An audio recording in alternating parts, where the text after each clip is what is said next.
वास्तविक भगवान का नाम और भगवान के नाम का अर्थ, इनका संबंध होता है। कलयुग में ऐसे नहीं होता है। हमारा नाम और हमारे नाम का अर्थ कोई दूर दूर तक कनेक्शन नहीं होता है। मेरे एक मित्र है, डॉक्टर है, आई स्पेशलिस्ट है, उनका नाम है डॉक्टर आंधळे। डॉक्टर आंधळे आई स्पेशलिस्ट। उसी तरह से डॉक्टर डोई फोड़े ब्रेन स्पेशलिस्ट भी हो सकते हैं, डॉक्टर पाय तोड़े ऑर्थोपेडिक हो सकते हैं।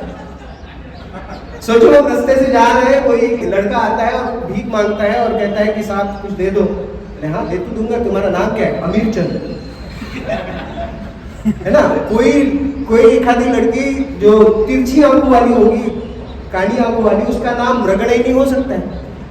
तो इस संसार में अब हमारा नाम और उसका अर्थ, इसका कोई संबंध है नहीं। हमारे गुण, अब एक आधा गैंगस्टर हो सकता है दयावान नाम का, है ना। तो ये कलयुग में ऐसे हो सकता है। तो हमारा नाम और हमारा उस नाम का अर्थ, इसका कोई मेल नहीं है। लेकिन भगवान का नाम और उसका अर्थ, इसमें बहुत गहन तत्व छिपा हुआ होता है। वास्तविक भगवान के नाम चार तरह से होते हैं। पहला भगवान का नाम होता है उनके रूप के अनुसार, है ना। किसी का सरनेम काले हो सकता है, वो बहुत गोरा हो सकता है। किसी का सरनेम गोरे हो सकता है, वो बड़ा काला कलुटा हो सकता है ना। लेकिन भगवान का जो रूप है, भगवान का जो सौंदर्य है, उसके आधार पर भगवान का जो नाम है वो एकदम सटीक बैठता है। भगवान का नाम है श्याम सुंदर, है ना। काला वर्ण है लेकिन इतना सुंदर है, इतने सुंदर है कि संसार में किसी को भी आकर्षित करने की क्षमता रखते हैं। स्वयं मदन, स्वयं क्यूपिड, स्वयं कामदेव भी भगवान को देखकर मोहित हो जाते हैं। जो इस संसार में हर किसी को मोहित करने में लगे हुए हैं, वो खुद मोहित हो जाते हैं मदन मोहन जी को देखकर। श्याम सुंदर, है ना। भगवान के रूप से, भगवान के शरीर की कांति से उन्हें नील माधव भी कहा जाता है।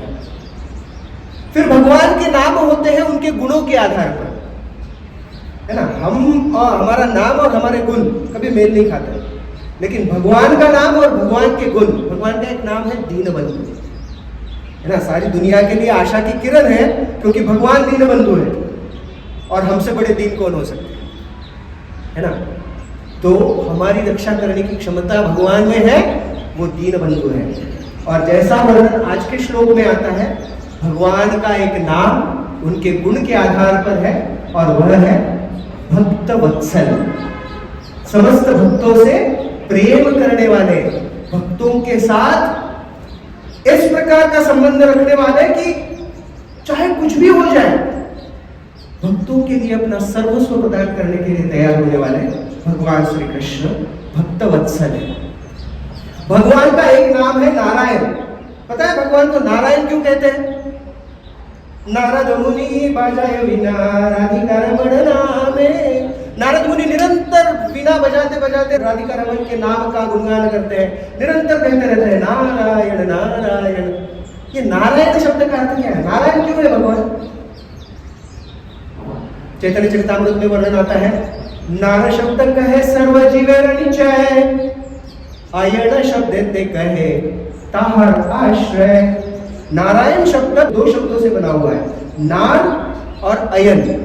नार अर्थात समस्त जीव, ब्रह्मा जी से लेकर आध्यात्मिक जगत में स्थित सभी जीवात्माओं से लेकर इस भौतिक जगत में बद्ध समस्त जीवात्माओं का जो समुदाय है, जीवेर निचय, सारे जीवों को एकत्र करे, तो वह है नार।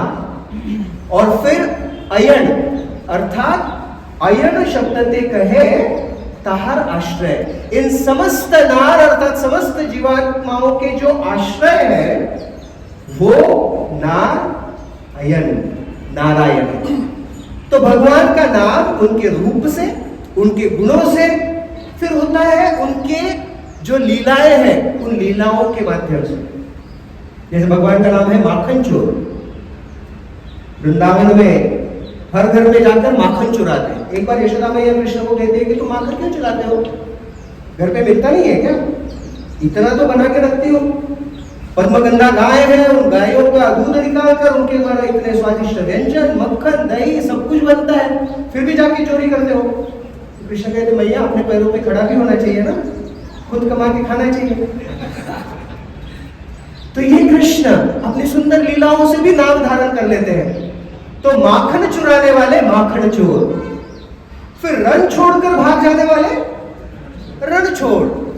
तो जो भी लीला करते हैं उस लीला के आधार पर भगवान का नाम होता है, और वह है माखन चोर, रण छोड़, केसी विशुदन, पूतना घातक, भगवान के असंख्य नाम।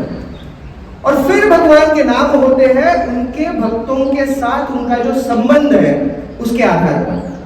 जैसे किसके बेटे हैं, मैया यशोदा के, यशोदानंदन।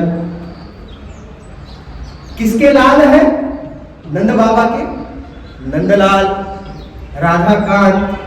तो अपने भक्तों के साथ उनका जो संबंध है उसके आधार पर भी भगवान के नाम होते हैं। तो भगवान के रूप के आधार पर, उनके गुणों के आधार पर, उनकी लीलाओं के आधार पर, और साथ ही साथ भक्तों के साथ उनका जो संबंध है उस संबंध के आधार पर भगवान के नाम होते हैं।